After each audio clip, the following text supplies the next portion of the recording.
I'm Shauna Connell, and I live, work, and play on at Takaranto, Treaty 13, Mississauga of the Credit. And I'm going to start by welcoming my co-host, Sally Jaroge. Sally Jaroge, inspired by many artists, expresses herself through spoken word poetry, DJing, and any position where she can uplift others. She holds a Bachelor of Arts in Sociology and a minor in Innovation and Entrepreneurship from Mount Royal University. Sally has worked with various grassroots organizations in Calgary using art for community building, expression, and placemaking. Her most recent role is at Trico Changemakers Studio, where you'll find her working on the Artists Changemaker project and the Changemaker Conversations project. Thank you, Shauna. And I'll take this opportunity to introduce Shauna. Shauna Connell is an arts educator, nonprofit director, and leader in the field of community engaged arts with 30 plus years of experience in spearheading art for social change initiatives. She espouses an asset-based and collaborative approach and embraces resilience.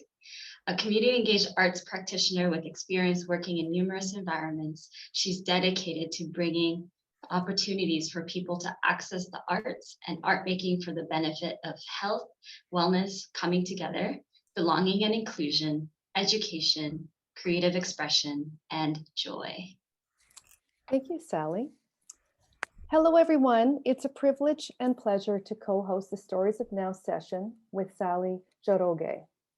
The Stories of Now project evolved from a conversation I had with Ryan Veltmayer last year during one of several lockdowns. We are talking about how more than ever these days, when you meet with someone, you tend to ask, "How are you doing?" and take the time to really listen and exchange stories. He said some people vent, others cry, some are managing okay. Everyone's story is different. There are many narratives at play. We need to hear them. We need to tell them. Perhaps there's a longing for connection. We've all been going through a lot.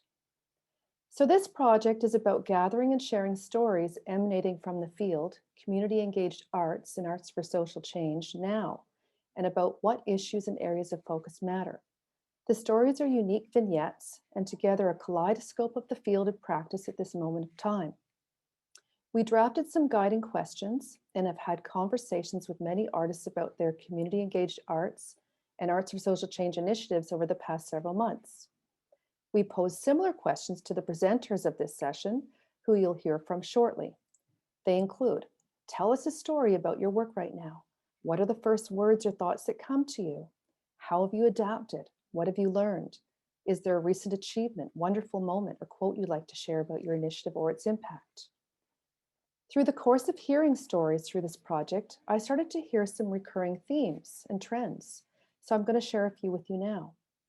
For every story of vulnerability, exhaustion, financial strain, survival, anxiety and loss, and the shuttering of an initiative, there's a hopeful story about people enthusiastically starting new projects, reaching more people and bringing people together in new ways, tackling social and environmental issues through arts, strength and resilience, and a burgeoning of creativity and sharing. Every story I heard included the word pivot or something similar, like reinvent, change, adapt, try things differently, to be able to engage with community or meet community where they have the capacity to be met. As Melissa Marr from Wonderneath in Halifax explained, through an initiative that was meant to be a temporary measure, we stayed connected with our community and worked with artists to create free themed weekly art kits.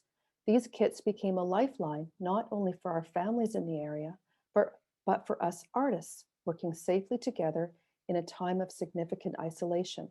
We've given out 12,000 kits through the pandemic. I heard over and over concern for artists and community. Community engaged arts initiatives made it their business to extend care to the people in their communities in ways like never before. They also made it their business to help ensure artists they worked with were okay. As Jacob Zimmer from the Nakai Theater in Whitehorse described, it's about how we can contribute delightful surprises in a period of time covered by deeply non-delightful surprises. We live in a time in which artists are mining personal tragedies and putting this into their work. Here, artists come together to create weird and wonderful and delightful puppets and then take the puppets out into the world at a distance. We do processions with them around long-term care homes. What is this doing? It's bringing 15 minutes of delight for the residents. The puppet work was the most successful social change thing we've done. The pandemic accelerated change and digital growth. Many programs moved online and new projects were started exclusively online. Many projects flip-flopped from in-person to outdoors to virtual in new hybrid models. Artists have connected and shared more easily across the country and beyond any geographic catchment areas and borders. As Amel Tabuko from ArCAD Project in Toronto said, "Youth are spending the majority of their time online. That's a fact." She brought together youth solely through social media using Instagram, Facebook, LinkedIn, and relevant hashtags to form a community of artists for her project. But it's not for everyone.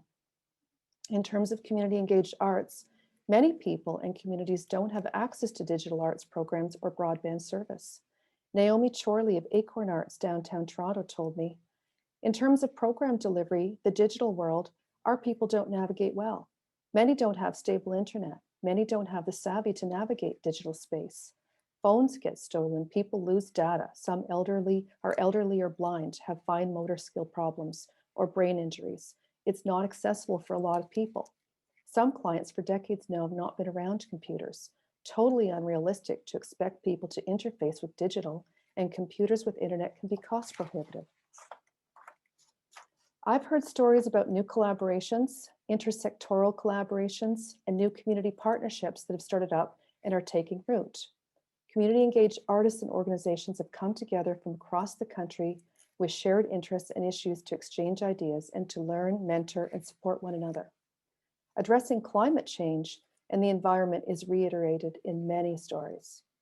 Many community engaged arts initiatives and artists are focusing projects on awareness building, education, and advocacy, and are being more mindful of materials. Many are also focusing on social justice issues and equity, diversity, and inclusion. Projects are emanating out of Indigenous and Black Lives Matter social movements. There's a lot of reflection, listening, discussion, and activism. There's allyship. As Judith Marcuse said, social justice can't be separated from environmental justice. They go hand in hand. This is critically important in all kinds of change agendas. Lastly, one thing that came across clearly through all the stories is that there is a sense of urgency. The time is now. Artists and community engaged arts for social change initiatives are creating projects that are current, relevant, and responsive to social and environmental issues and pandemic challenges. And artists are moving forward despite everything, because of everything, in the ways we can. So for this session, we've invited artists from across the country to share their stories, and through the gathering, you'll hear many more. If you have questions during the session, please write them into the chat box, and my co-worker Akil Varani will gather and read them after the speakers have concluded. So here's Sally Jo Roguet to tell us about her story with the Artists as Changemaker project. Thank you, and Sally, here's to you. Thank you, Shauna. Thank you so much for setting the stage for this session. So when I think about the past year and what we've been doing, I know all we've been able to achieve is because of the strong relationships and partnerships with individuals, organizations, and artists who believe in the work that we're doing in the field of art for social change. So I lead the Artists as Changemaker project, which is created to increase the capacity of artists to create meaningful social change by revealing the relationship between art, the artistic process, and social innovation theory. We are based in Calgary, Alberta, and the program is made possible by the support of Calgary Arts Development and the Trico Changemaker Studio at Mount Royal University. We've been on this journey for about 4 years now, and we launched the second residency of the program to test the capacity of artists to create meaningful social change in January 2022, which was about 8 months into the pandemic. It came with its opportunities and challenges. How we collaborated and did our works look much different from the first residency that took place in early 2019.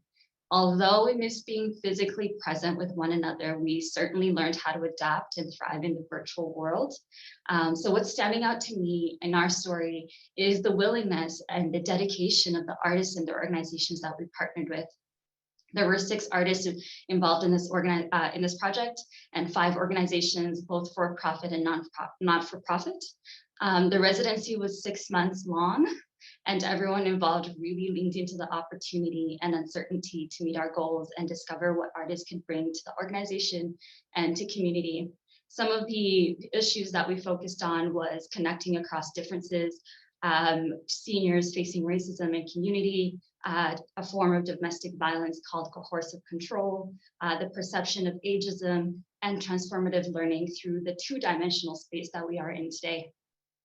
We found that schedules changed, workload increased, work-life balance was not as balanced, but the process of the residency still continued on, which I think really speaks to the value of our work. We got to discover ways of not only addressing complex challenges in our community, but how we work together in complex situations, such as a global pandemic. For this initiative, we've always entered into the playing ground, so to speak, using the how might we question framework to guide what we do. I love how Tim Brown from IDEO defines this question. He says, the how part of the question assumes there are solutions out there and provides creative confidence. The might says that we can put ideas out there that might work or might not, but either way, it's okay. And the we part says we're going to do it together and build on each other's ideas. This has been true for us since the inception of the project, and it's certainly true as we navigate the pandemic. Thank you. And so for our next story, we're actually going to pass it over to, move on to Juliana. And Shauna, if you can introduce Juliana, please. Okay.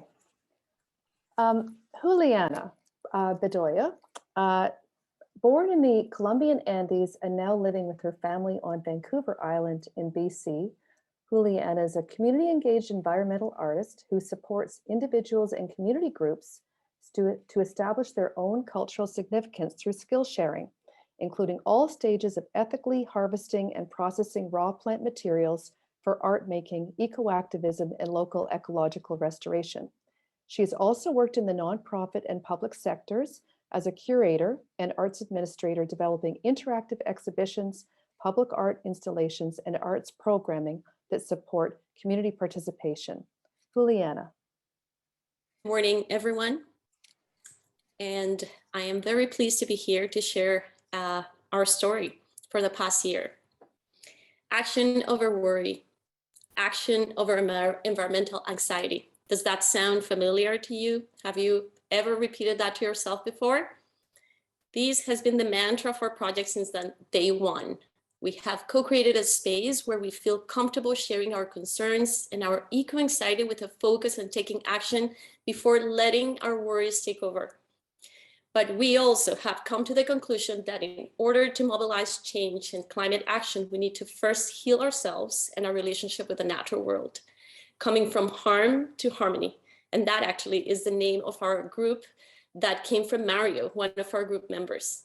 Moving from the extractivist mindset that thinks of nature as a resource to one that is relational, restoring kinship with the land and people. Understanding that in order to see change, we need to speak to people who have different and sometimes opposing values. We need to nurture biocentric and interrelational values first. We have also departed from the idea that change begins with small actions at an individual level, then happens in our families, in our communities, and then in our institutions. I am currently leading this remote artist residency on opposite ends of Turtle Island. I am on Vancouver Island on the territory of the Comox First Nation and working with a very diverse group of artists in New Brunswick. We have a varied representation in terms of cultural backgrounds, geographic locations, accessibility needs, connectivity, artistic mediums, including painting, video, non-visual art, songwriting, illustration, rock hooking, felting, weaving, carving, and much more. But with one thing in common. They all want to use art to express their concerns about climate change and other environmental issues in their region. Thanks to the Future Forward mentorship program I was part of in 2020, I was paired with the Conservation Council of New Brunswick to lead these for what initially was going to be only a 6-month residency project ending in March of last year, 2021. But thanks to the incredible support from art and climate action champions like Luis Kamal, who truly believes in the power of art to transform narratives and the value of sustaining and giving continuity to this important work, I have been there for over a year now, will continue for the rest of this year, 2022, and possibly, hopefully, beyond that.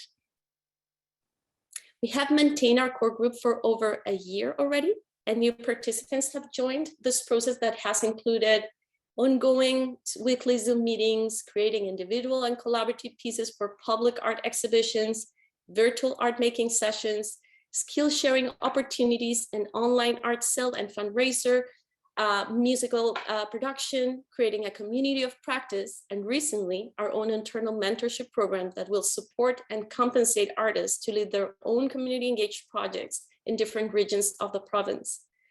I am particularly excited about a multi-layered project we are creating right now called Come Home, We Are Kin. This project is resulting after many sessions that included engaging in poetry and songwriting to then produce a professional recording of an ancient forest lullaby. This song is going to be the soundtrack of the video piece that we are now creating, where each one of us is creating one of the letters of the sentence, "Come home, we are kin." We will video document the whole process of this site-specific text-based installation that starts with the making of each letter separately in our medium of choice, and then installing it in a forest in our local surroundings. For these, we have participating artists not only from New Brunswick, but also from British Columbia, addressing the idea of embracing the continent coast to coast. This is then going to be edited as a whole in one video piece that will be presented, both the video and the physical letters, in March, along with other artwork as part of the traveling exhibition at the Sunbury Shores Arts and Nature Center in St. Andrews and the UNB Archives in Fredericton in April for Earth Day. We're very excited about that. Personally, coming from a land-based practice that always engaged participants in persons with their hands, this experience has changed everything for me in terms of what is possible and what is available for us to see art, to use art for social change. Thank you so much. Thank you. And now I will introduce Rosemary Jortson. Rosemary was born and raised in the commercial fishing industry, spending the first half of her life fishing around Galiano Island and the Salish Sea, sometimes as far as Prince Rupert. Since leaving the industry, she's worked in the arts community as a writer, storyteller, and researcher, recognized in 2009 by the Vancouver Mayor's Award for Emerging Artist, and in 2014 as a Vancouver Public Library storyteller in residence. Rosemary's work is deeply rooted in her family history on Galiano Island. Welcome, Rosemary. Thank you, Sally. Hello, everyone. It's nice to be here. As Sally just shared, my work is deeply rooted in my family history as a commercial fisherman. My family has been in the Gulf Islands, Galiano, since time immemorial. My work started becoming involved around my family through a process that Diane Roberts brought to Urban Inc. when I was with Urban Inc.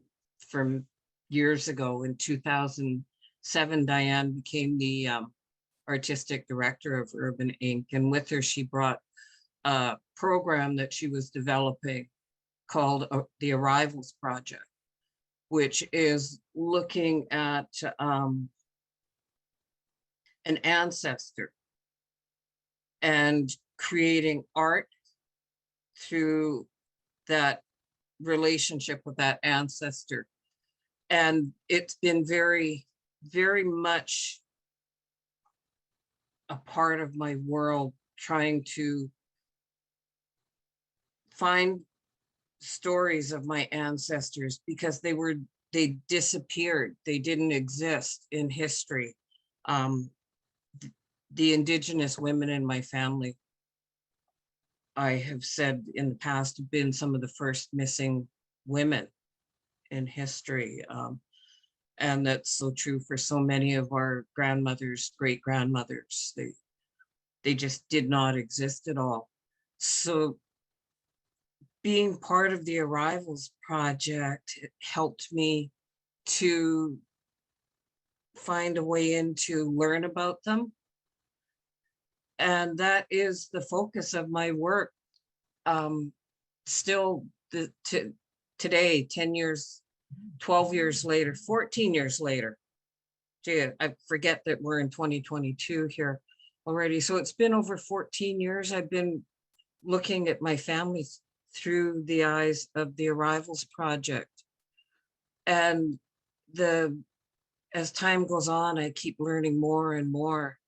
And we've come so far with the research into my family that we will be launching an exhibition this year in July on Galliano Island around the stories of our grandmothers.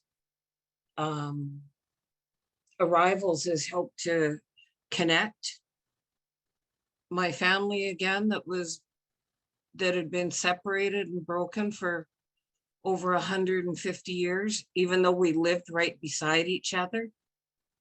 And we actually knew each other, but we didn't know that we were family. This is some of the work that's come out of Arrivals that I'm still in awe of it. And I'm looking forward to moving into more of the deeper Arrivals work. We're starting another project with it this week, and it's another journey every time we do it into relationships and reconnection. So it's been my work in the last 14 years has really been supported by the work that I've done with the Arrivals project with Diane Roberts. And I'm looking forward to seeing where it goes. It's opening up more all the time. Like I said, there's an exhibition happening in July on Galliano, 2 weeks installation around grandmothers, and the grandmothers that were part of our fishing industry, women of the Salish Sea, how we stayed connected as women, and how we came back together. So yeah, that's a little bit about the work that I do. And when you're talking about arts for social change, this is what the Arrivals is creating in our community. Art is giving us our voices back as Indigenous women that have been taken. So I'm very honored to be here today. Thank you.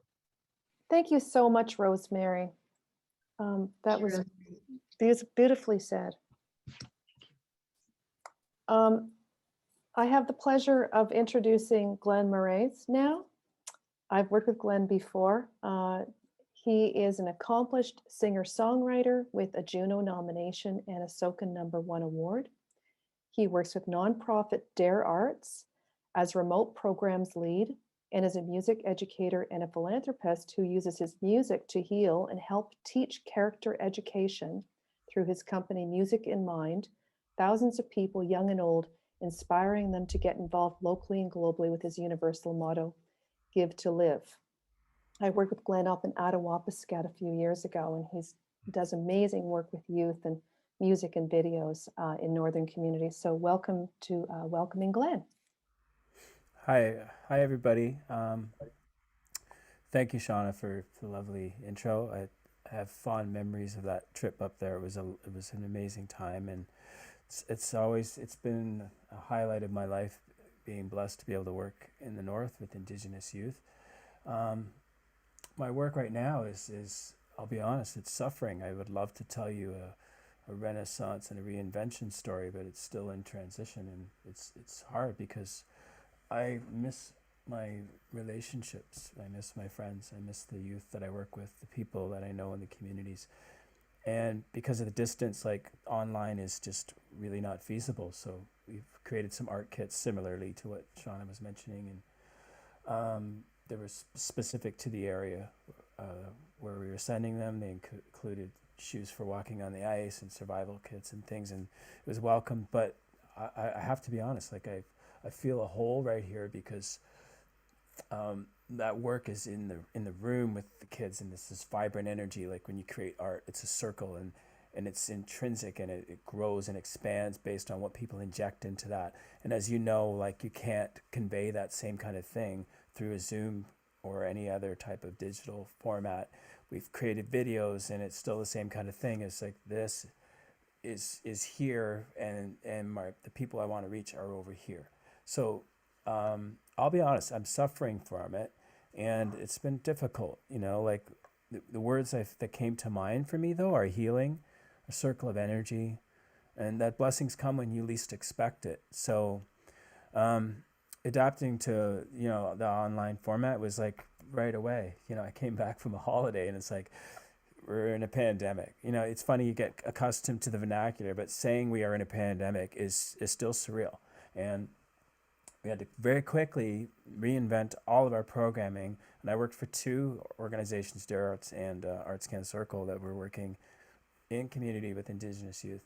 And I had a music company that was in person in schools. And so that's down to me sitting, I call it the chair in the window. And that's where I sit for the last 2 years. And I tell you, man, I have been working so hard on my mental health because it is a struggle. And when you lose half of your, not just your income, but half of your connection to the things that make you feel alive, it's got a big impact on you. So I'm just gonna be honest, like I don't have a rosy story to share. It's been tough, and I've suffered, family loss too. So I've been grieving. Two people in my family passed away last year. So through all that though, I will tell you though, like when I said blessings show up when you least expect it, this December, a friend of mine called me, and he's a crisis counselor, and we'd done work before, and he said, do you want to work with someone that I'm seeing? And he's interested in Indigenous cultural knowledge that you've been passed on to you, and I do meditation and yoga, and he said, do you want to share that with him? So I've been seeing him and other clients from him, and now I've gone back to school to take meditation and mindfulness, a big master, and I signed up for a Reiki course. But the whole point of this is, I'm not going to give you my bio, but it's just that I never expected this light to come through the cracks, as Rumi put it, right? And it's amazing, and I feel blessed because this is the first time in 2 years that this fire that has been shrouded by the events of what's happened in the world has started to sputter and spark and reignite, and I'm feeling so grateful for that. So the recent achievement, I'm just following the script, is the guy I'm working with. We did a fire ceremony, and I wrote a song for him, and he told me that he felt for the first time in his life that this child inside of him that he had suppressed for years was now coming out. And I was like, so deeply humbled. I said to a friend of mine, I'm like, who am I to be standing here? But I've so engrossed by the traditions of a healing circle and learning so much about it, where it's like not the person that you're helping is here and you're up here, but you're here. You're together and you're intertwined, and you're sharing your heart and your soul, and you're both growing, and you're growing and ebbing and flowing. And that's my new philosophy for this, and for I think when I've written with kids, it's the same kind of thing. I've never been, I'm the songwriter and you're going to write a song because I'm going to tell you how to do it. We just write a song together. And so I love how that philosophy of the arts is now crossing over into this, and I'm using music as part of the healing. So my heart's full of joy for the first time in a long time. And I'll share with you a couple of quotes that I think really express to me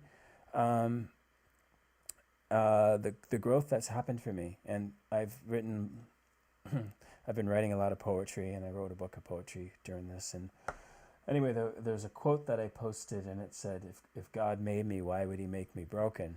And I was at my lowest point, I think, during this, and I was like really struggling, but I was questioning. I was like, there's more to this. You have to keep going, you know, there's a light will come. And then on my birthday this year, I posted my favorite color is hope. And I think those two things express my journey. So thank you. Thank you, Glenn. Thanks for sharing your personal experience and stories. And I think a lot of people can probably relate with you. I know they can. I myself can. Thank you. 100%. You're Yeah. welcome. Yeah. On to you, Sally. Yeah, thank you, Glenn. Yeah, a lot of that really resonated with me, and I love that, you know, at the end of the tunnel, there's always a little bit of hope we can hold on to. For my our next guest, I will introduce Sky Lewis. Sky is a Goan Torontonian printmaker excited by experimental processes and material transformations. As an arts educator, Sky focuses on making complex ideas accessible through hands-on learning. Sky has worked with the Neighborhood Arts Network, Art Bridges, and Art Reach. They are a current member of CADA's Calgary Arts Development, Artists as Changemaker cohort, and Alberta Printmakers, and often collaborate with Action Dignity, AROC, Canadian Artists Against Poverty, and other community-based groups here in Mohkinstsis. Sky's work focuses on human connection, empowerment, accessibility, and globalized consumer capitalism. Welcome, Sky. Hey everyone, it's really good to be here, and I know there's a lot of old friends on here, so it's nice to see all of you. I got kind of free range to tell a story. So I've been thinking a lot about how artists and arts groups have adapted and worked with that grief and those challenges that we've been talking about, and thinking a lot about the saying that, you know, I've been hearing this, life finds a way. And I just want to share a bit, just some of the details on a recent project, just in terms of thinking about how art finds a way. So I'm a screen printer, and I love to screen print with groups. And I really love printmaking because I think it has this kind of generosity to it. So you're not just making one piece of art, you're making many. And there's this kind of abundance to that I really love. And pre-pandemic, I was getting into the swing of creating these screen printed posters live with big groups of people. So we'd set up, you know, we'd have a big screen, set up a printing station, and people could print their own poster and take it home. And then as things began to move into an online space, you know, I did a few projects online with posters, but, you know, they're a lot harder to share these days in terms of like having gatherings or shows. And because of that, I've been drawn more and more to this idea of printed wearables as a way for people to share art. So in early 2021, I was doing an artist residency, part of the Artists as Changemaker program that Sally talked about. And the group I was working with was running programs to address mental health for essential workers and their families. And so through that program, I got connected to the Calgary Area Vietnamese Women's Association. So if you cast your mind back to that time, we were seeing really, really high levels of stress for essential workers and families. And in 2020, we had just seen the largest outbreak of COVID-19 in North America at a meatpacking plant just outside of town here. The first COVID-related death in Alberta was a lovely Vietnamese woman, Hiep Bui, who had been living in Calgary and working at that plant for decades. And then in, you know, early 2021, we saw Delta arrive in Canada. So that was like right around when we were doing this residency. So, you know, it was sad and scary times. So all of this was informing and on my mind and on the mind of the people we were working with doing this. So CAVWA was running online art making sessions to reduce stress for essential workers and their families. And so we decided we would do a screen printing workshop. And we wanted to design a session that could be completed by a group of about 20 people with an age range, mostly adults, but, you know, ranging from like 6 years old up to about 76. And it needed to be translated live from English to Vietnamese, and it was happening online. So, you know, it was really just a balancing act of keeping it simple, but making it engaging and meaningful for everyone. And in the past, kind of when I've worked with groups, we make 1 or 2 screens and everybody shares. So screen printing is a very physical medium. So you need, so this is like what a screen would look like. So you need a screen, you need your ink, and then you need something to print on. And so as a few people have mentioned, we had to make kits with everything, with all of the supplies. And what this meant was that every kit needed a screen. And so that was kind of a huge logistical challenge. Like, how do you get enough screens for everyone to have their own, within the workshop budget? And we had to innovate quite a bit, but we did manage to kind of create our own screens, and they worked great. And then the project evolved further because, looking into supplies for the project, and given that it was about supporting essential workers, I wanted to take some care with sourcing the masks that we were going to print on. And in terms of finding affordable masks that were made with ethical labor practices, it was hard. And it can also be tricky to print on pre-made garments because they have seams and things like that. So then we turned it into a 2-part workshop. So in the first part of the workshop, we printed the fabric. So that's kind of something that we printed in this workshop.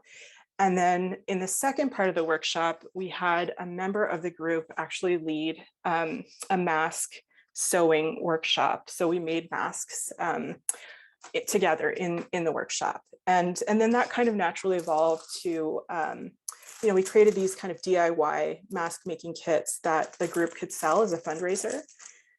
And, it was kind of interesting going through that process because in a screen printing program, it's really cool when participants can make their own design, make their own screen, and complete their own print, because then the power is completely in their hands. The beauty of this kind of program is the self-expression and the self-determination that participants experience. But that type of program takes a lot of time, especially if you're doing it online. And in this case, we needed a process that could be done in 1 or 2 sessions while being live translated. And so going back to keeping it simple, we opted for that one design for everyone. But what I found was that approach really had its own benefits. So if you've ever tried printmaking, what I notice when I see someone pulling a print for the first time, there's a sense of accomplishment and pride that comes with that. And I think that that feeling of confidence or self-efficacy is something that you can take and transfer to other parts of your life. And also because everyone was printing the same design at the same time in this online space, in that moment when we all kind of pulled our print and held it up to share, I honestly, it really was like a moment where there was this feeling of shared experience. And even though we were all apart, it really did feel like we were part of something bigger. And so, these are, I think all of us as artists have been finding these ways, and it's not about this like heroic overcoming all the challenges, but I just want to acknowledge, all of the little things that we do to bring these projects in some form over the past few years. And I hope that you all can think back about the ways that you've adapted. And, I just want to celebrate that. That's about it. Wonderful. Thank you, Sky. I'm a big fan of Sky, not only because I work with her, but I think she does amazing work. Thank you, Sky. And now I will introduce Tracy Foster.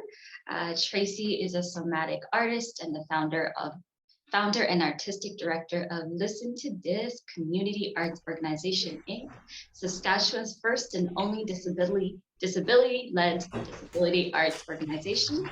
She was Canada's first certified Fitzmaurice voice work instructor and is currently adapting the work to suit anomalous bodies.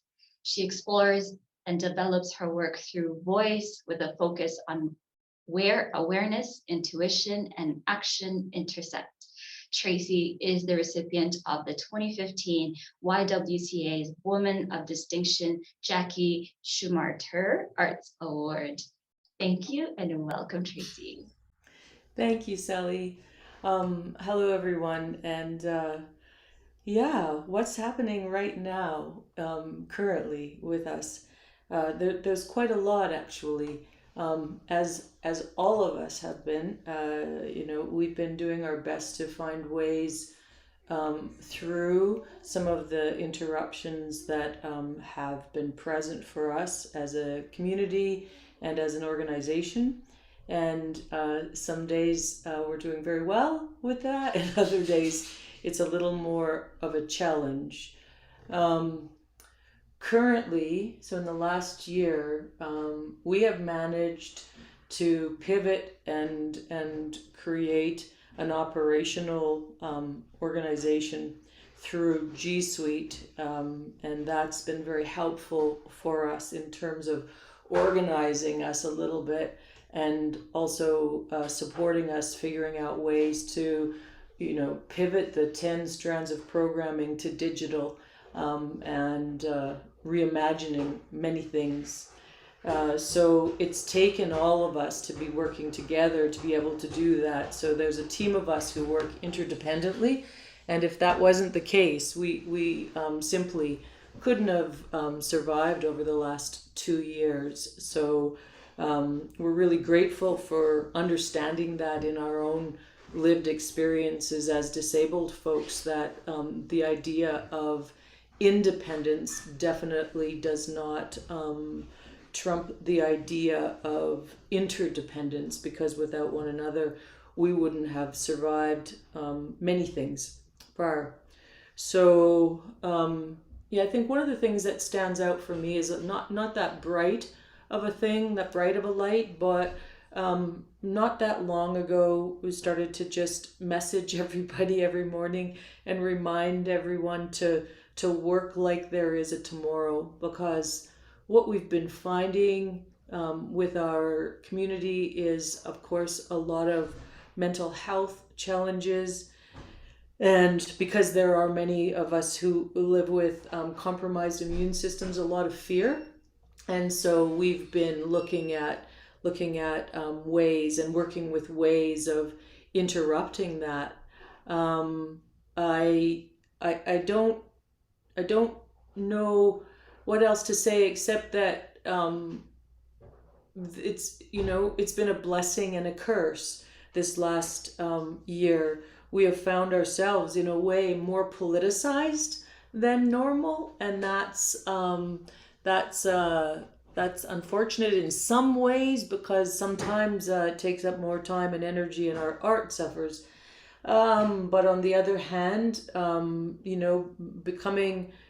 building capacity and resilience to be able to use our voice to speak up for ourselves, of course, and on behalf of disabled people, and also work to cultivate the voice of disabled community members through art is like a massive blessing.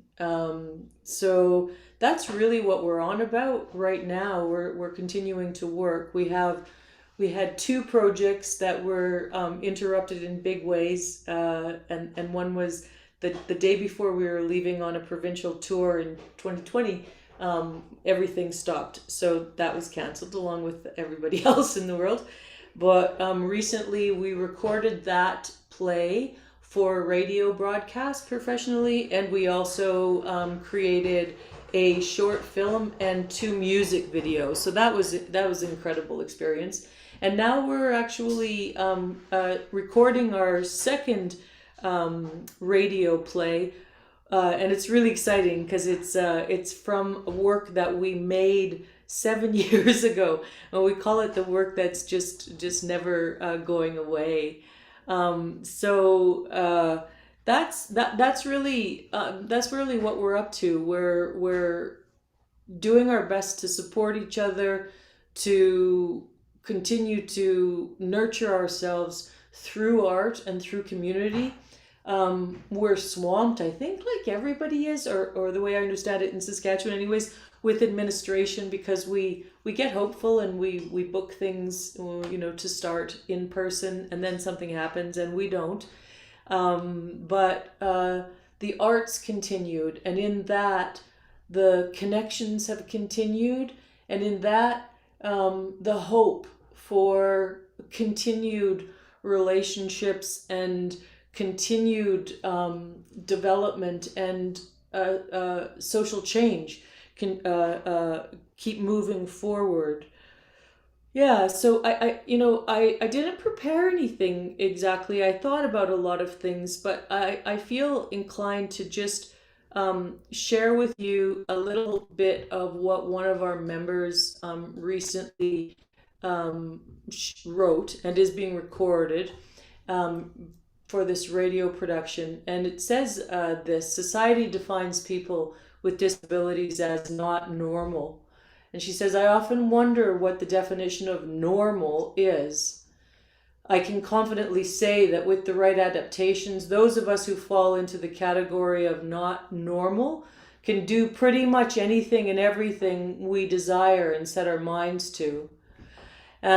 She ends, I won't read it, it's lengthy, but she ends with this wonderful phrase, oh, I'm losing it now, that says, we are not interested in your pity or sympathy.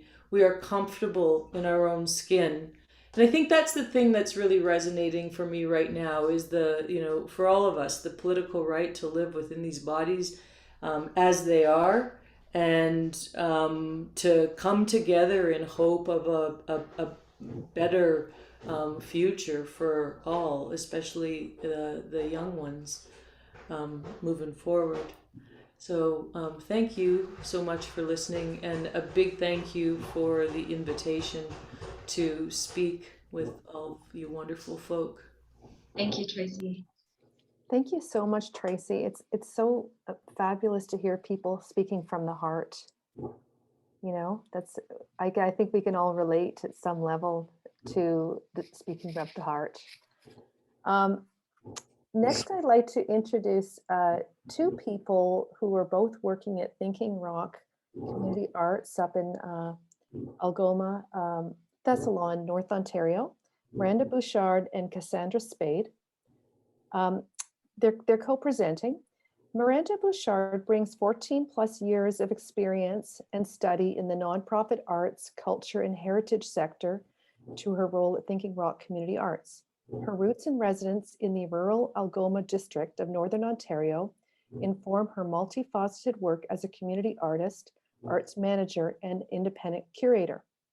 She studied art, nonprofit management, and community development at the University of Guelph, Ryerson University, and Algoma University, and has apprenticed with Ruth Howard in Jumblies Theatre. Cassandra Spade is a grassroots human rights activist from the Mishkigaugamong First Nation, located in northwestern Ontario. Her work is community-driven with a focus on relationship building, relocalization, youth leadership, community healing, and accessibility. She holds a BA degree from the University of Manitoba with a major in history, a certificate in community economic and social development from Algoma University, and is a graduate from the OOG Ojibwe Language Immersion Academy. Welcome, Miranda and Cassandra. Thanks so much, Shauna and Sally. Hi, bonjour, I'm Miranda. Bonjour, Min Cassandra and Nishnakas. We're part of the team at Thinking Rock Community Arts. Mindanoki Tage Min Oo Daji Kang. We're joining today from Central Algoma District, Northern Ontario, near to the traditional gathering place at the Rapids, known as Bawating or Sault Ste. Marie. Mioma a king aya gichi and a konigewin ga wa windmagen de bang. Robertson Huron Treaty Eshnakateg. These lands are covered by the Robertson-Huron Treaty on the traditional territory of the Anishinaabe and home of the historic Sault Ste. Marie and Algoma Métis community. In our heart-led arts-based work, we aim to build reciprocal relationships across distance and difference. We commit ourselves to the ongoing learning, intention, action, and meaning of knowing, honoring, and loving each other. Mi oe mena jichikatek, gakanjikatek, ganawen jikatek nongum, mamoe wij itada, jitaji kamang gemino bimat dizuanan. We're a team of artists, cultural workers, and community members of Indigenous, settler, and newcomer descent who co-create spaces for dialogue, mutual understanding, and artful social change through multidisciplinary, multi-generational, cross-cultural community arts projects. We invite people of all ages, nations, abilities, backgrounds, and identities to join us. We learn more every day about what that invitation The spaces we hold together and the ways we show up for each other must look like, and we bring this growing understanding to our work. Our current multi-year community arts project, titled Social Fabric, looks at fabric, fiber, and textile-based ways of making, some that are unique and others common to Indigenous, newcomer, and settler traditions in Algoma. We've been learning about making traditions here and sparking cross-cultural, intergenerational conversations about the people, cultures, traditions, and territories of this place. This reflective pace and connection that comes through slowing down with handiwork echoes the weaving and interweaving of our lives and relationships to one another, which similarly require care, mindfulness, reflection, practice, and of course, ongoing learning. Our work right now brings us together, helps to keep us connected, and challenges us to keep learning and growing amidst these distance times. The year-long Surfacing the Sioux mural project became a two-way message board, a love letter written for the community by the community. We co-designed and wove words and messages of love, care, and community in Anishinaabe, French, and English. The messages of love left by community members will be sewn together to create a physical quilt of community care. This project wove us together through the pandemic when we couldn't be together. It became a gathering and sharing place, raised awareness and amplified calls for action and solidarity during pivotal moments this summer and fall, Cancel Canada Day and the National Day for Truth and Reconciliation particularly. One of the projects that emerged from our solidarity statements and our actions was the project called Wasakane, which is the digital basket. It is an artful resource that engages in social change as it works to reinforce the practice of slowing down, putting meaning into our work, relationship building, and intergenerational sharing. The basket strips weave through different actions, learnings, and understandings about the Truth and Reconciliation Commission's calls to action. At the same time, it works to raise awareness about our own individual and collective awareness and historical and ongoing understanding of the Indian residential school policy in Canada. With this focus, it's a process where we weave through our own learnings, our words, actions, and reflect about what it means to be here. During this time, we've been thinking a lot about two key ideas. The first is that we are woven together. Mamoe, Nibibitchgatik. And the more that we do this work together, the more interwoven we are.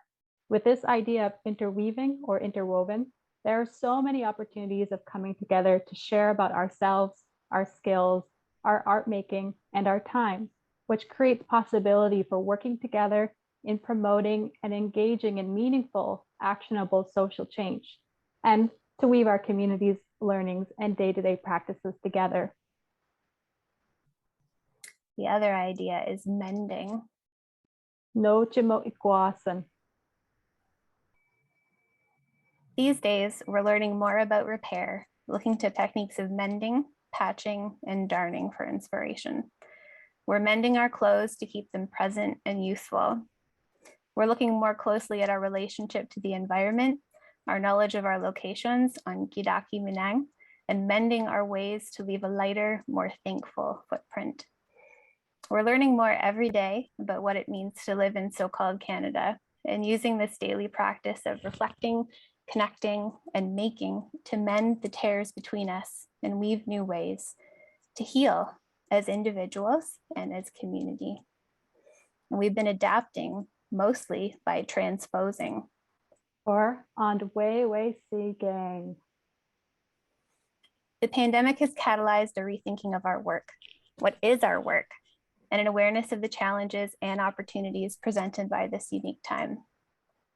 We recognize we can't directly translate past to present, but there are other ways, and we must continue. By talking to participants, team members, mentors, and artists, we're learning with every activity, whether online, through the mail, at a distance, or through hybrid means. We're bringing our collective gifts in. We're asking who's here, who's not, and how our invitations and hospitality can better support our communities. We're reaching out to build new relationships. We're meeting folks who couldn't join our pre-pandemic programs. We offer online programs every Tuesday that include making nights and online skill building workshops, and you are invited. We engage children in seasonal program cycles. We design make-at-home activities and curate kits of materials that we send across Canada and beyond. With all of this in mind, we're planning for in-person programs this summer. We're inspired to keep going, and we know that this artful social change work has perhaps never been more needed in our communities and in the world than it is right now. We're learning that we will always be learning. There needed to be a change.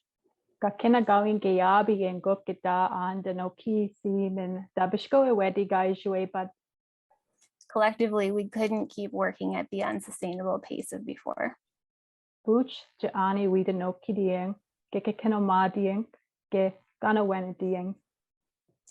need to come together to learn, heal, and work forward together. The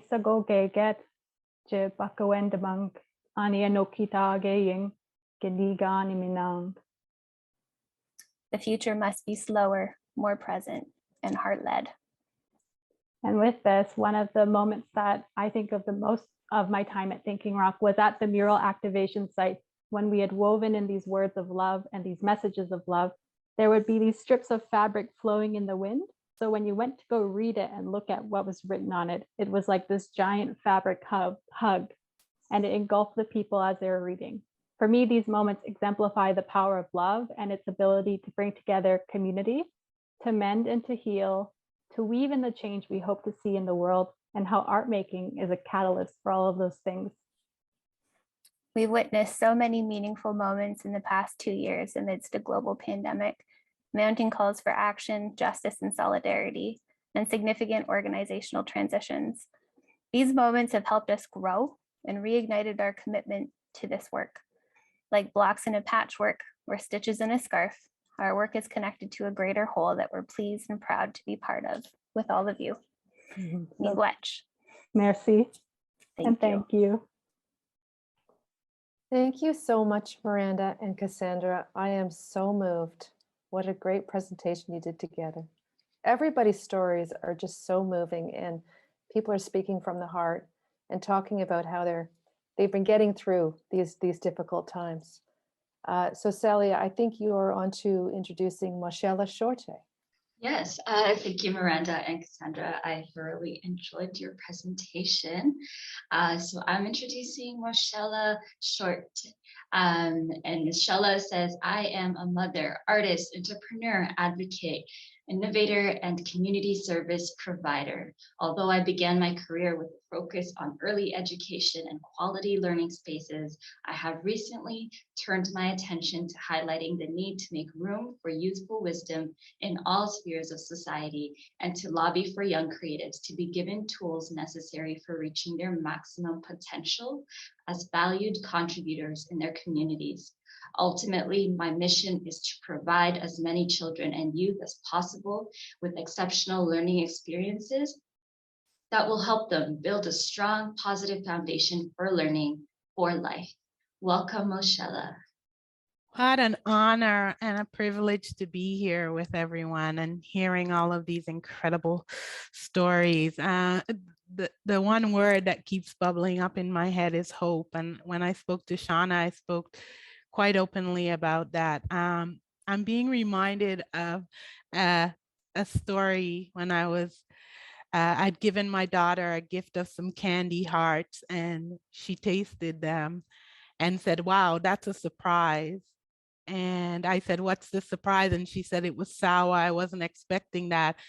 And I apologized. And she said, no, don't be sorry, because it made me feel something.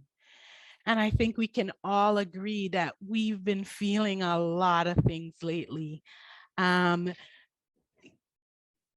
Sorrow, pain, fear, all of those emotions are being felt by all of us, no matter where we are, which makes me think of the incredible power of the arts and how during this time what I've always known to be true has revealed itself more than ever, that it is the arts that helps us to feel hopeful on those days, in those situations where there seemed to be no hope anywhere. Um, as mentioned in my bio, I spent a lot of my life working with young children. And what, I truly feel that the way I look at things in my life now, the way I've been maneuvering through this crazy time that we're living in, has to do with the example that those children set on a daily basis, the way they always had hope. There was always a solution. Um, and I feel similarly as I get now to work with young creatives, that feeling of hope, that there's always hope, no matter how dreary the situation may look, no matter how dark things may seem around us, there's hope. And I'm just, I'm just so overwhelmed by hearing all of these stories and seeing the thread of hope and love through it all. And that's what getting to work with young creatives on a daily basis brings me, this sense that, we can, super sorry about that. That we can do that thing that brings us through. We can call and tap into our authentic selves. And when we do that, things are open up. I feel like one of the words that have come to mind on a regular basis as I try to figure out what is going on right now, is this clear vision that young creatives hold, the clarity about the things that are needing change, the things that we are, we are, the things that we're being forced to face, the disarray, the discord, that have been needing our attention for some time. I'm a Black mother mothering Black and Brown children. And at the same time, we're dealing with a pandemic. I'm dealing with watching them trying to figure out what's going on in the world. Where do they fit, and working with young Black creatives as well, watching them start to figure out all of that. But as we bring them the art, as we help them to tap into their own creative side, you see how much easier it is for them to be able to figure things out, to pour themselves out into whatever medium it is, let it all out, and then sort through it and figure out which pieces are important to keep and which pieces can be shifted. And I feel like for all of us in the work we do, that it's an opportune time for us to pour it all out, pour our work out, pour out the things that we thought and have been holding on to as vital, as important. Let that fall out as well, and then sort through it with this new vision we have on how things can be. Tap into our creative side, and then we get to put it back together in a way that probably looks nothing like we ever thought it could, but in a way that probably makes the most sense, that will offer enough space for love and empathy, so that as we go out into our communities, as we build, as we encourage, as we support each other, we have new lens through which we can look. I find myself being grateful that I discovered the artist in myself, and that I discovered the power I hold as an artist, the courage it allows me to live an authentic self. And that means recognizing all the parts of me that are shifty and unstable, but also recognizing all the parts of me that are solid and whole, and how all of that comes together to make me, Moshella Michelle Short, and makes me worthy of being a part of this community, and makes me valid in what I can offer and receive. And those are the things that I get to take into my work every day as I get to learn with and learn from the young creatives that I get to work with on a daily basis. Probably going way too long here, fully going on emotions and feelings. But if I can offer anything today, it would be for us to recognize the power of our impact, for us to recognize this incredible opportunity for change that will allow us to be better to each other, better to ourselves. That's what I'm feeling, a real sense of hope. Again, I'm super grateful for being here, and thank you for allowing me to share from the heart in this moment. And I pray that as we move together, as we support each other in this work, this very necessary work for highlighting the power of the arts to heal and to instill hope in this time when it could be so crazy out there. I pray that you remember to lean on each other, to check in with yourself as well.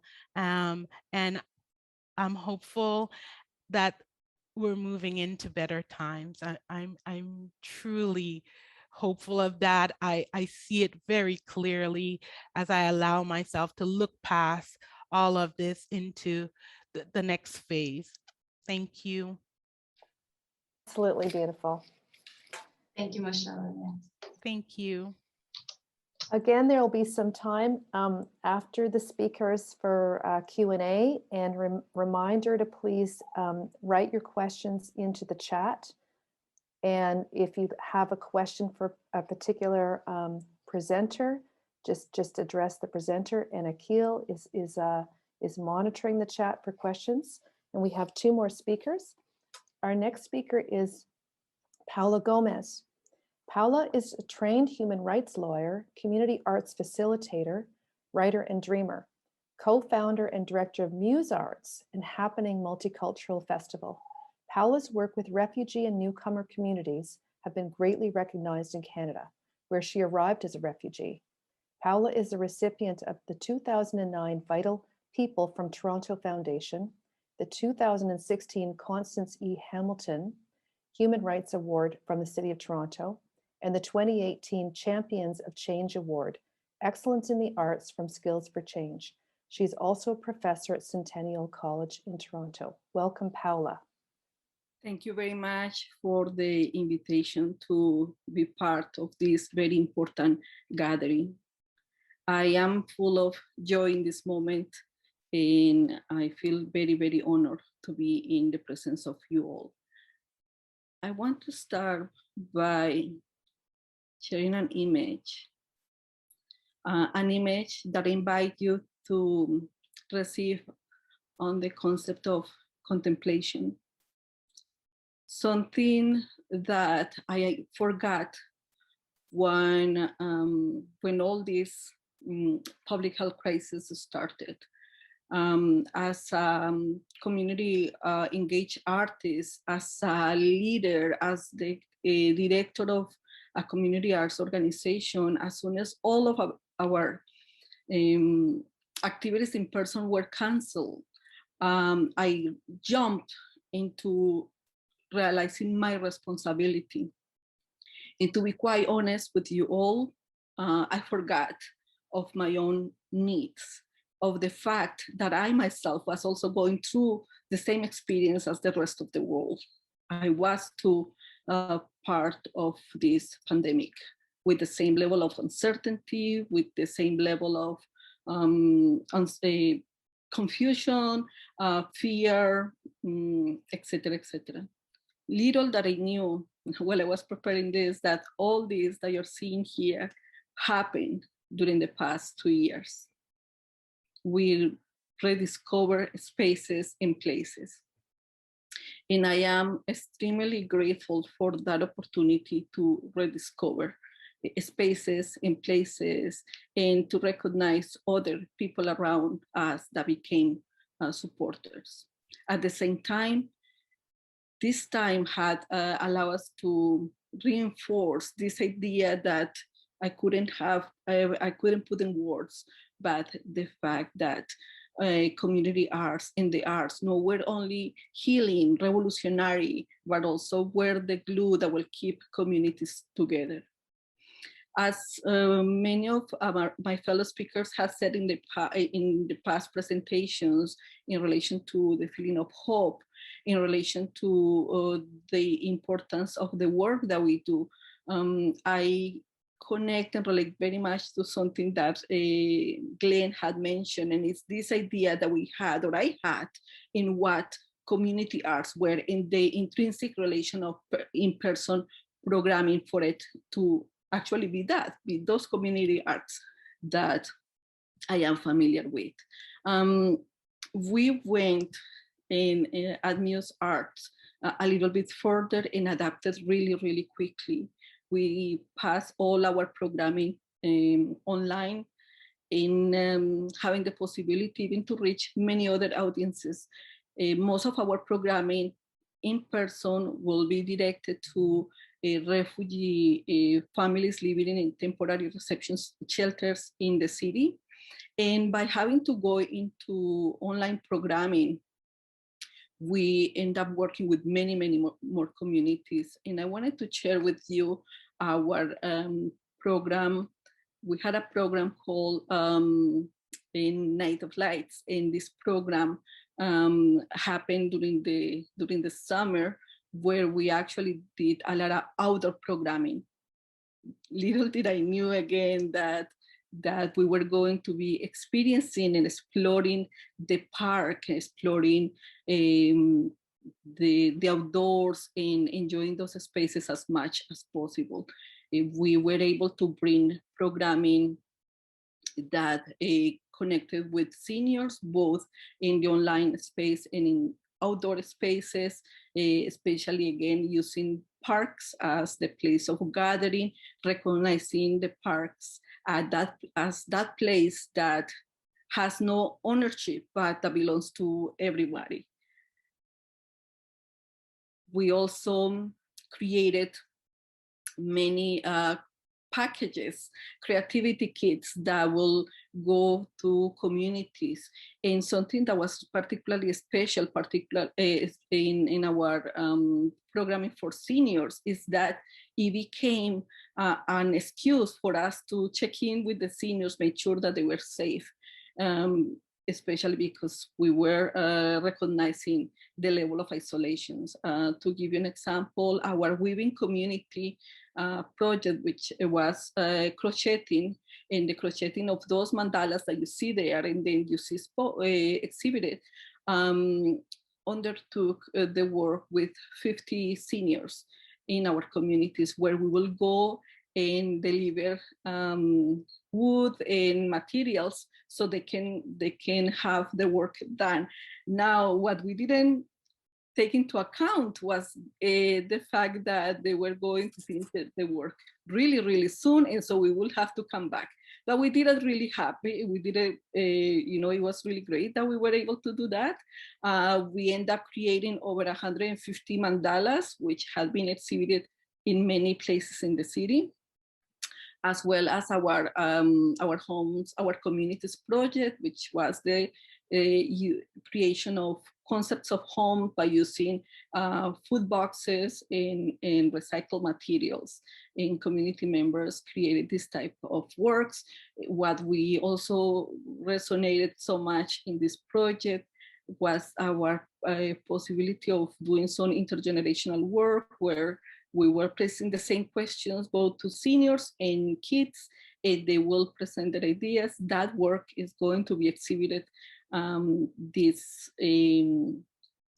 the upcoming month during the Arts Works TO, which is the public art programming in Toronto.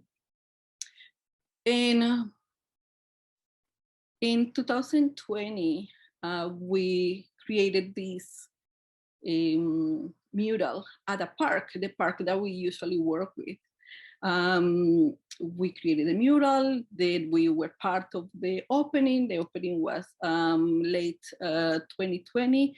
And I am glad to share with you that in 2 months. We're actually taking that space and it will become a Muse Arts Creative Lab where we are going to be delivering outdoor programming for communities here in Toronto.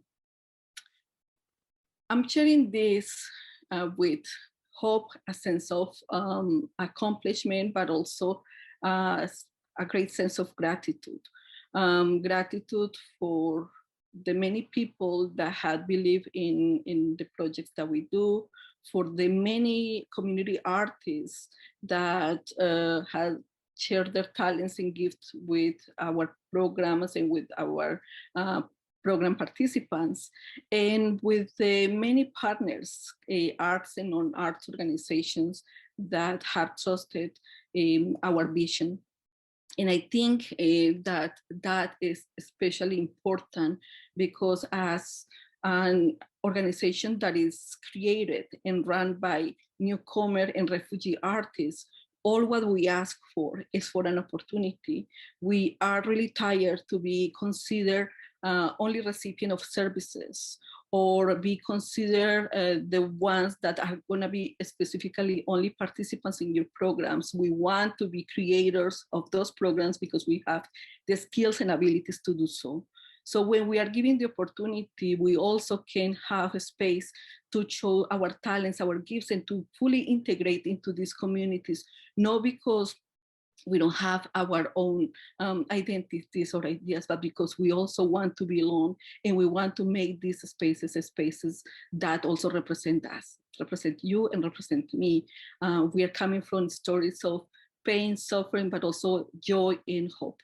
And we believe that it is also an opportunity for us to give back. I will quote a friend of mine who had shared a quote where he indicated that the role of the artist is to make revolution irresistible. I will adapt that the role of community artists is to create a space for community and peace building. I am extremely grateful for the opportunity and the privilege I have to being able to do that, not only here in Canada, but also in Latin America, where we run community arts residencies. This is for us particularly important because we see a refugee and newcomer artists as artists that had a global opportunity, the opportunity of bringing their talents and also bringing those talents and those things that they learn back here back to their communities, either the communities where they live right now or the communities where they were born. So thank you so much. And I really appreciate your presence. I will be really happy to answer any question that you may have. Thank you. Thank you so much, Paula. Thank you for your strength and your leadership.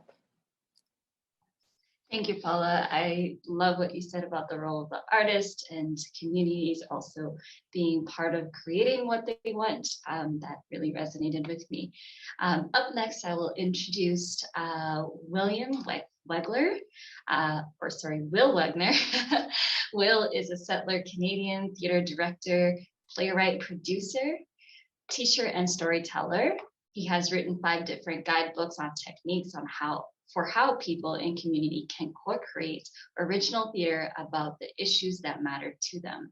Much of his theater work centers on advocacy for social and environmental justice, reducing stigma, giving voice to those in marginalized communities, and using performance to promote the importance of supporting Indigenous peoples and their cultural resurgence. Please welcome Will. Thank you, Sally. And Shauna, I'm so glad to be here on the traditional territories of the Musqueam, Squamish, and Tsleil-Waututh peoples. I am so moved by everything that people have been sharing. I want to say that I'm one of the lucky ones. I do work all over the world, and I was actually in India when the lockdown originally happened in March of 2020, working with actors from all over that country in Mumbai about LGBTQ issues in India. And then suddenly, bam, in the midst of our run, the theaters were locked down, the schools were locked down, and I came back. But I've been able to pivot and find that I could continue doing this work virtually in places all over the world. So I've got about 6 projects on the go right now. I'd love to share with you one of them. I also want to say that personally, I've been able to spend more time making connections with my beautiful young nieces over Zoom and sometimes in person. It's been really enriching for me. So first though, let me tell you about this project I've been doing in England, collaborating with teens and young adults who have all been navigating cancer in their lives. Before I go there though, those of you who don't yet know me and the work that I do, I tend to steer away from helping people create or co-create narratives about their lives or their situations. When I think of theater that has really moved me to care or take action, it's rarely a speech that's changed me. It's the way a moment was staged that is seared in my imagination and helps me to see something in a new way. So in a lot of my work, I use an approach that I developed to teach people in communities how they can stage their stories. And this is true in live performances or even over video, to stage their stories in a way that will bring an audience to understand their truths in a new way, rather than relying solely on the words. This project, working with Alice O'Grady at the University of Leeds and Cheryl Haycoop at Royal Roads University, we shared these cards that I developed. And let me see if I can just share the screen to show you what it looks like. These Alchemy of Astonishment staging strategy cards. They look a little bit like tarot cards. Some people say they're actually more like vocabulary teaching cards. So we taught these cards to these young people and then asked them, what's the story that's so hard to explain to somebody who hasn't gone through cancer? And in very quick order, they managed to create these videos that were luminous and extraordinary, based not on the testimony of their story, but setting up the story to help them, help others understand them from a sort of felt understanding place. So that's what I've been doing. I wanted to share with you the link to the project. If you would like to, at your leisure, take a look. So I'll put in the chat here the party project, bonk, there. And there's a video, videos are on Vimeo. Also, if you're keen about the Alchemy of Astonishment or any of my books, many of which are free online, you can welcome to take a look at my website. I don't know how much time I've got, but let me stop there and say there's loads more I could say. I feel full of hope that we are able to take the sort of required shutdown that's happened and rethink what we're doing and how we're doing it. And I have a great hope for possibilities moving forward, as I see manifested in all these projects I'm doing, as I'm saying, all over the globe and throughout Canada, an enormous sense of possibility. Turn it back to you. Thank you so much, Will. Incredible projects. I love people speaking from the heart about how challenging it's been, but the innovations as well and the hope are amazing. I'm learning so much just listening to all the presenters. I know that there are some questions which have been posed in the chat, and I'm sure Judith also has some. I'd like to introduce you to Akil Varani, my co-worker, and who's the communications facilitator of this entire gathering. Yay, Akil.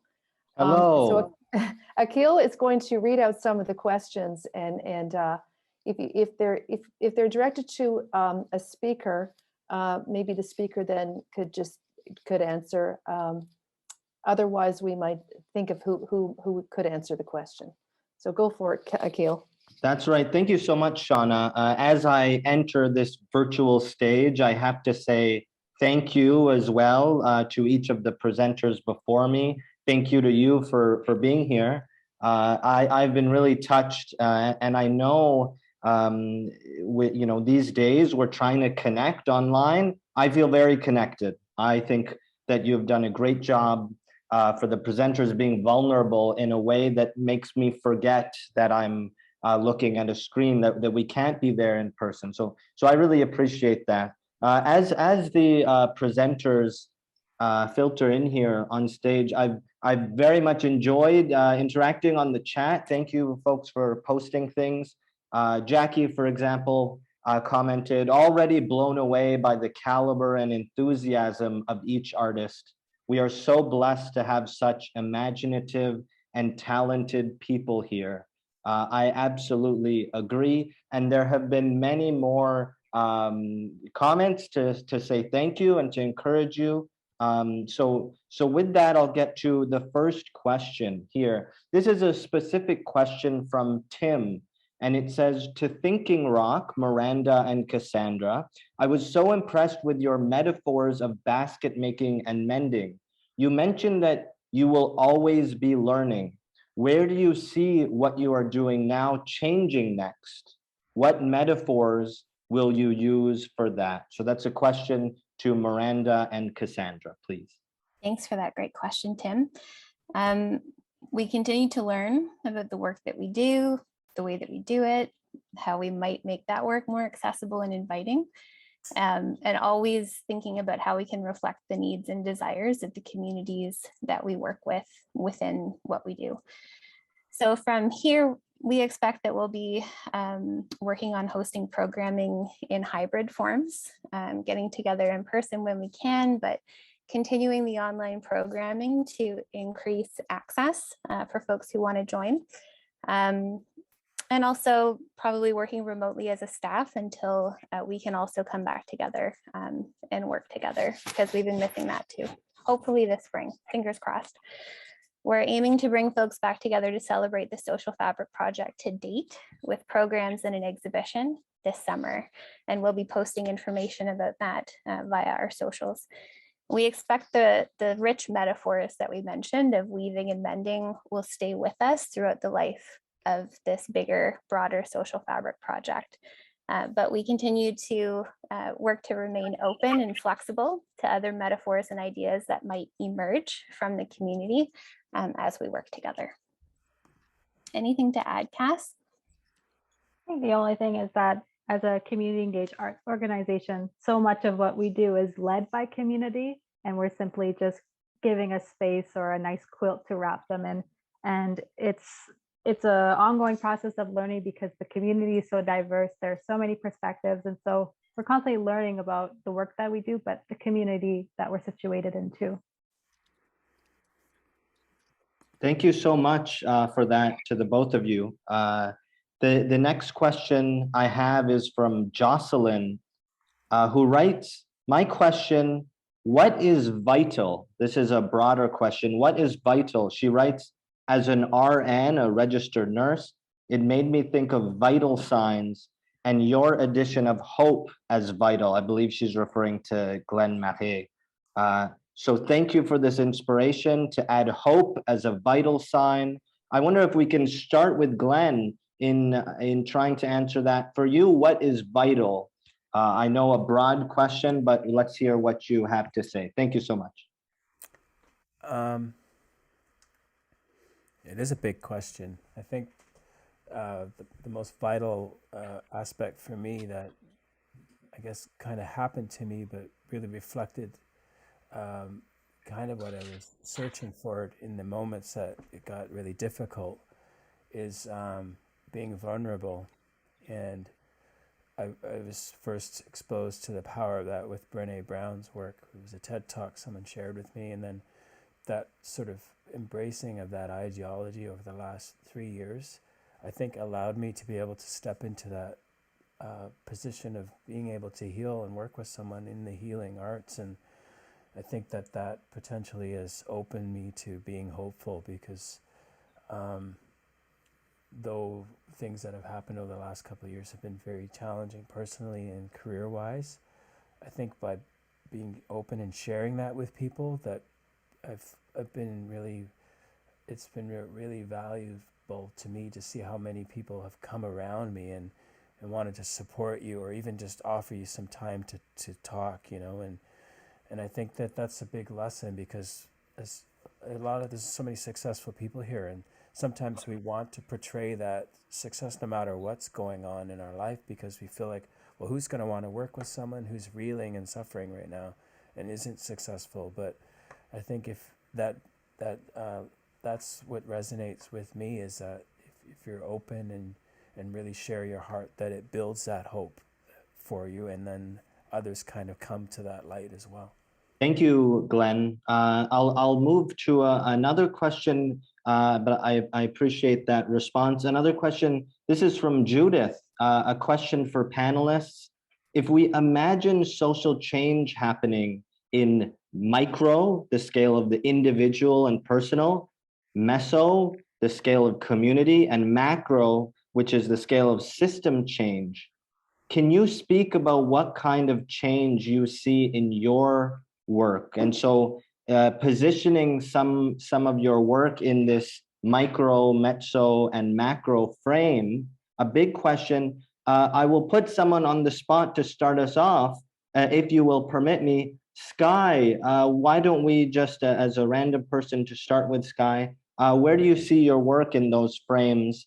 And can you speak about what kind of change you see in your work? Thank you. Sure.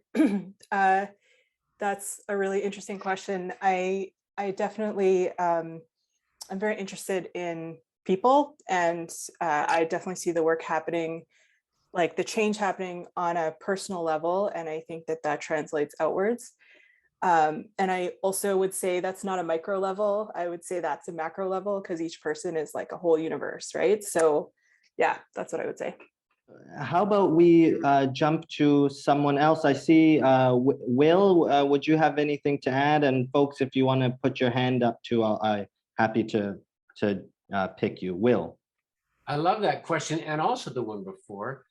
On this one, I think that there's room for both and. I have one foot in sort of scholar stuff, because I love finding out what people have said. And there's a French philosopher, Michel de Certeau, who talks about the difference between tactics and strategies. So useful in our work. That tactics are basically responding to oppressive situations to find ways through.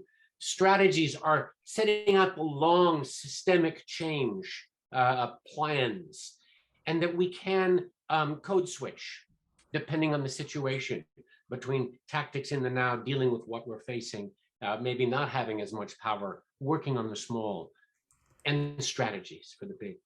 As far as the what is vital, I have to say I've got a semester this term I'm teaching at UVic with applied theater students, and one of the things that I'm teaching them is the most important, vital thing in our work is to ask, is this work emancipatory, and is this work beautiful? And where those two things cross is the heart, I believe, the core of what we're all about. Is it emancipatory, and is it beautiful? Thank you, Will. If there anyone else feels strongly there, I see Glenn with your hand up. Glenn, go for it. I think it's an interesting question, because one of the things that I've really felt throughout this pandemic is how how polarized people can become over what can seem to be a really rational sort of circumstances in society. And as artists, I feel like our job is to not necessarily express the rational, but to illustrate the emotion behind it, and the feeling behind the beauty and glory of human life. And we've been impacted by the pandemic, where it's had a real detriment on human life, and there's a real selfishness that has arisen. So on a micro level, our art can certainly express a reaction to that, and then on the meso level, in our communities, we can share a message of like, maybe what we do, our decisions are not based on rights, but more responsibilities to society. That doesn't seem to come up a lot. And then on a macro level, we can hope that reaches out to the world through our art.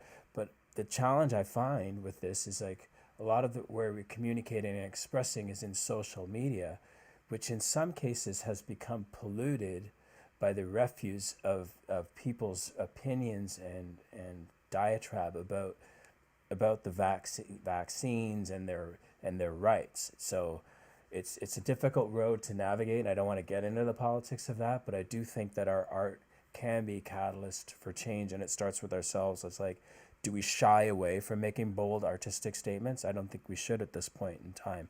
It's the same thing where people went to the streets with Black Lives Matter and they were criticized for coming out to public areas during a really volatile time.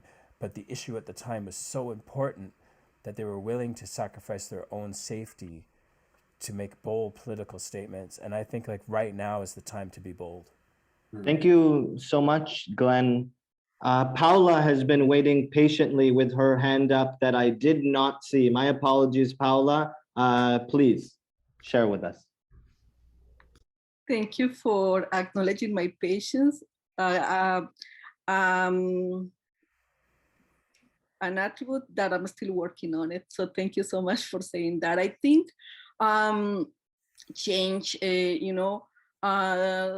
a panelist had said, be the change that you want to see. And I think it's so crucial that we actually think and recognize the change that also happens on us with the processes in which we engage. And so how that change that happens on us and individuals as humans is also extremely important. I always, have a reaction to this almost like savior complex that in some cases for the type of work that we do, we start like carrying as if we are the only individuals that could save the world or change the world. And the truth is that our role as a community artists are to be facilitators of that process in a community. And so recognizing also the resiliency in the voices, the collective voices of the many that are part of those processes. I just wanted to make reference to the fact that there are many places, in many spaces in which we can and should do change, and not only from what we do in community, but also what we do in our organizations. What is our positionality? Are we in places of privilege where we actually should just stop and give the spotlight to someone else? Should be someone else being the person that is speaking here right now from your organization and not you, because you always get the spotlight. Those type of things are also the questions that we need to ask ourselves to be able to do work that has impact, and that we actually engage in processes of succession. Who else is going to come and do this work for when we need to, step aside and let others do this work? Especially young people. I have my deepest empathy with young people because of the realities of the world that they live in. I'm sure, as a refugee that survived many things, I still feel that the idea of future and hope for young people is way more difficult in this moment, given all the circumstances that we encounter, but also the access of all that information that bombards our emotions in our hope and look for the future. So I will say one way in which we promote change is to make sure that we engage youth not only as participants, but also as knowledge sharing and people that were going to come and take our places and spaces, and that we should not shy away from giving those spaces to young people. They need to be here as well. Thank you, Paula. Agreed. Very important acknowledgements and mentioning that we need to ask ourselves these hard questions. Tracy shares a heart emoji, and Tracy, I saw you with your hand up if you'd like to share something. Sure, thank you. I feel that one of the things I think about when I consider the question is first thing, the legitimate interdependence inside of this network itself, and how we rely on one another to actually move forward and create social change. And I don't know that this is everybody's experience, but our experience within this organization and some of the work that we've done also through Commonweal in Saskatchewan, some of the bigger barriers that are built would be the barriers to the systems, like actually penetrating and interrupting some of the systemic barriers. And that can be mighty frustrating. One of the things that we've begun to engage in unapologetically is deep care clauses, and that is that without ourselves, engaging really as fully as we can in caring for ourselves and each other, and really keeping our hearts and arms and ears and eyes open for what's going on, that the work, the art for social change actually, I don't know that it comes second, but it needs to be that we need to be healthy, and that the people that we're working with need to be offered things that build capacity and resiliency at this particular time.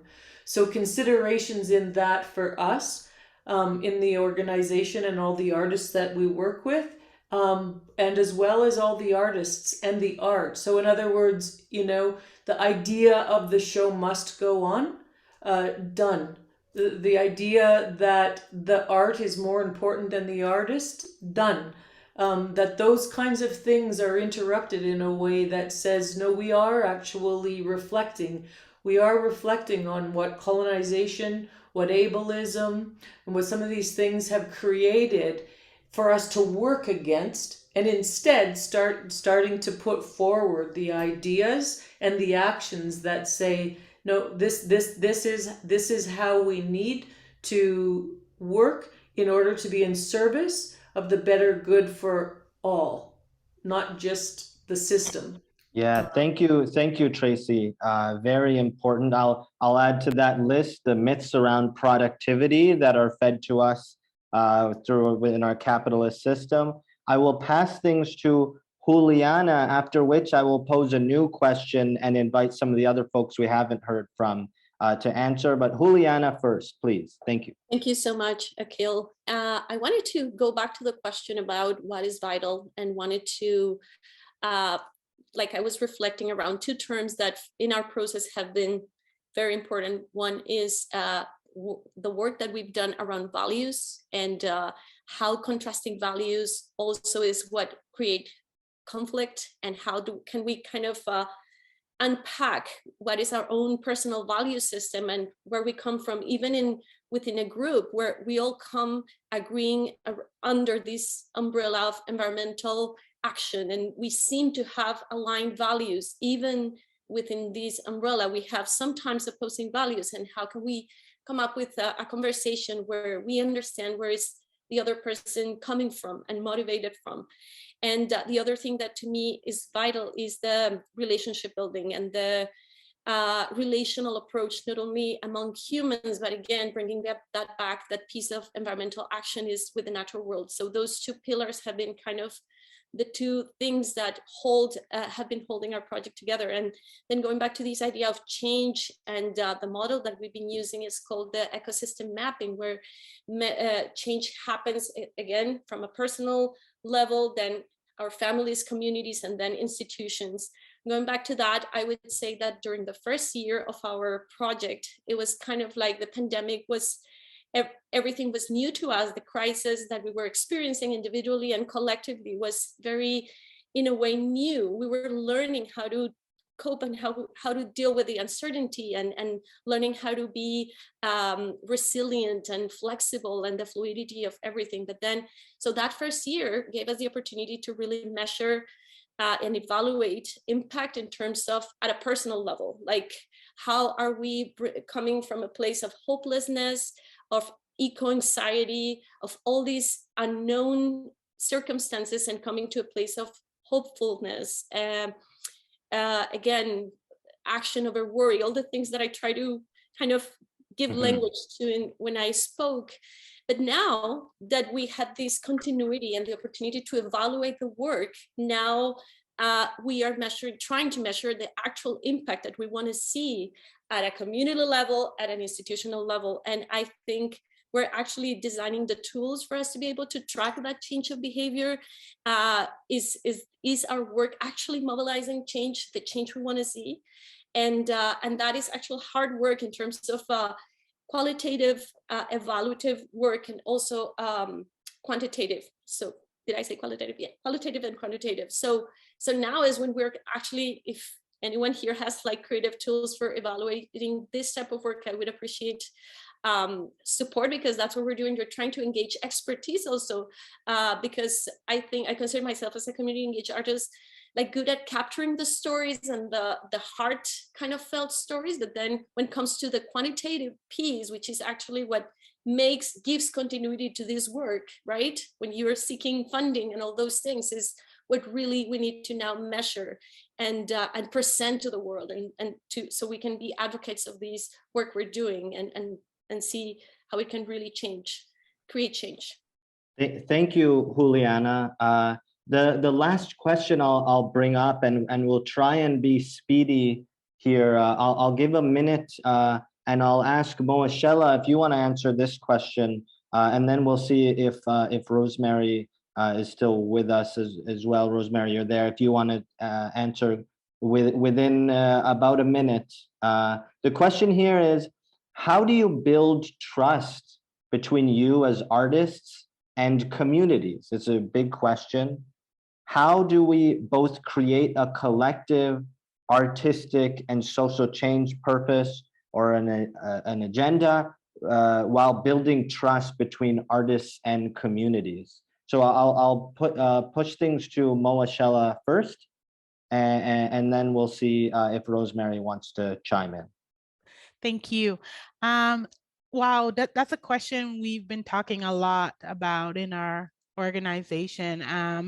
And really, I think it comes down to listening with all that we are. Listening, truly listening, and understanding the people that we hope to serve, the people that we want to connect with.